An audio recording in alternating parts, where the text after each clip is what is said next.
So this is the upgrade that I'm doing from the stock block. The stock piston is a 50mm bore.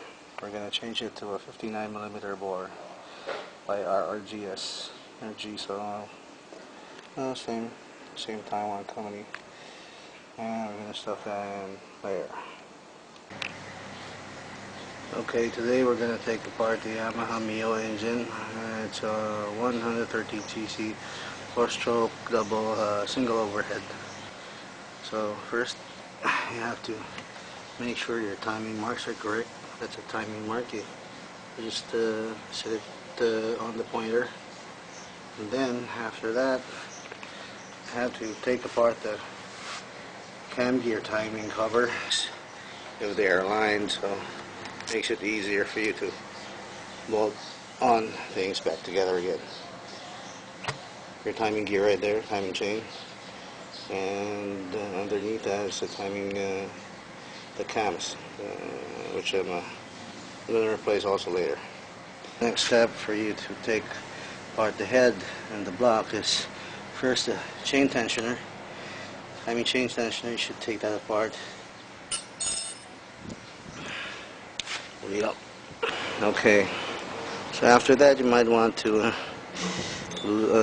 take out the bolt and sort of a washer wheel here that holds the cam gear, and then after you take that, you just use something to pry off the wheel. Remember, it's in timing, and when you do that, it comes off like that. You just use the 8mm nuts, bolts. You take them off. These are long bolts because these are connected to the crankshaft. After loosening the head nuts, so when you slide it all together off, you can see that your timing chain and timing gear comes off here, and then so it's easier to pry them. After which, take off the gear first, and then after taking off the timing gear, you should slide the block out from the crankcase.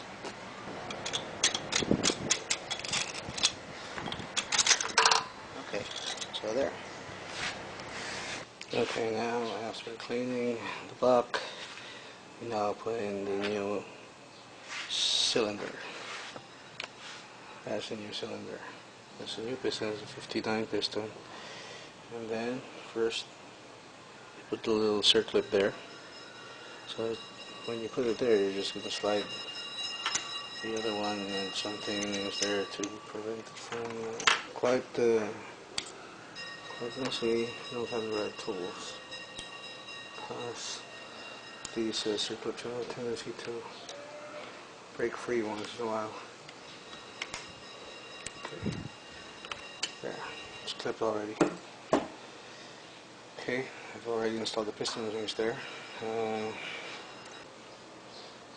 Okay, now to put things back together again. After cleaning, you take away the used gasket here, but if it didn't tear, there's no need to take it apart.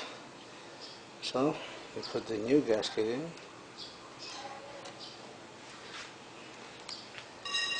and oil latches, or whatever they call this, it serves as a marker for the gasket, so it doesn't move out from everyone. Then this is a new block. Slide the block in gently. Be sure that the chain is inside there, and put the piston rings in one by one. And while we're doing this, be sure that everything is in top dead center. So when you clock it later, it won't give you any problems.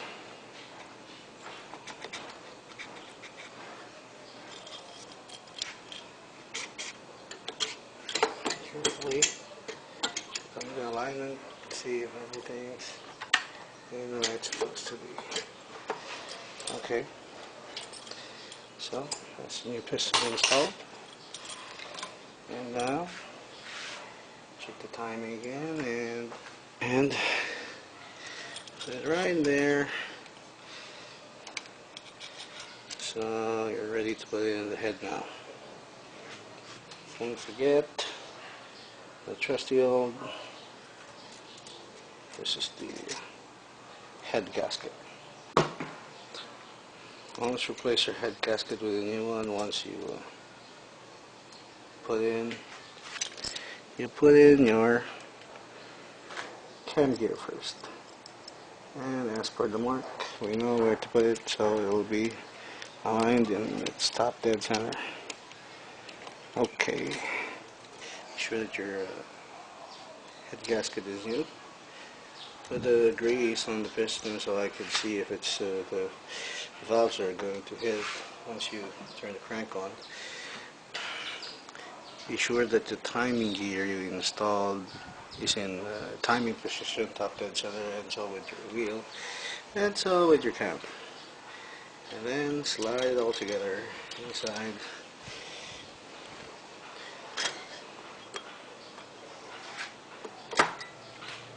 And then put the wheel in like that. It's a little bit tight because the cam's new. Now to put the tensioner in, we turn it clockwise with the tensioner spring. It's loose, and then you can bolt it in. No need to adjust the tension, that's self-adjusting.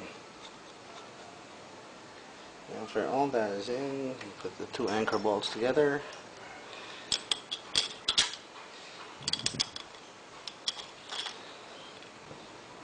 After getting done with the timing chain tensioner, you put back the head bolt washers, and then the head bolts. Now you're supposed to torque these at a certain value, which I'm going to do later. First, I just want to see if the valves are going to hit the piston during its overlap, because we installed the new camshaft with the high lift and longer duration.